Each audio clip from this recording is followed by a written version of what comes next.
দর্শক, চলে আসলাম বরিশালের ঐতিহ্যময় বিবির পুষ্কুনির পাড়ে। খুবই সুন্দর দৃশ্য ছিল, সকালবেলার দৃশ্য। বরিশালের বিবির পুষ্কুনি, যেটা খুবই পুরানো, অনেক আগের। এই পুরানো পুকুরের অনেক ঘটনা আছে, যা আপনারা হয়তোবা অনেকেই জানেন। যারা কখনো বরিশাল আসেননি বা বরিশালের বিবির পুষ্কুনি দেখেননি, তারা ভিডিওটা সম্পূর্ণ দেখুন। দেখুন কত সুন্দর, চারপাশে বড় বড় দালান কোঠা, মাঝখানে একটি পুকুর। যেই পুকুরে একটি সুন্দর একটি গাডলা আছে, যে গাডলার মাধ্যমে মানুষ কিন্তু পানি ব্যবহার করে থাকে।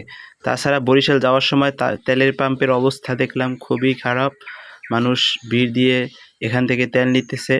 এবং বিবির পুষ্করিণীর পাশে খুবই একটি মর্মান্তিক দৃশ্য, যা দেখে খুবই খারাপ লাগলো। একটি ব্যক্তি দেখেন কিভাবে সে চলাফেরা করতেছে। আল্লাহ তাআলা আমাদেরকে না কতই ভালো রাখছেন।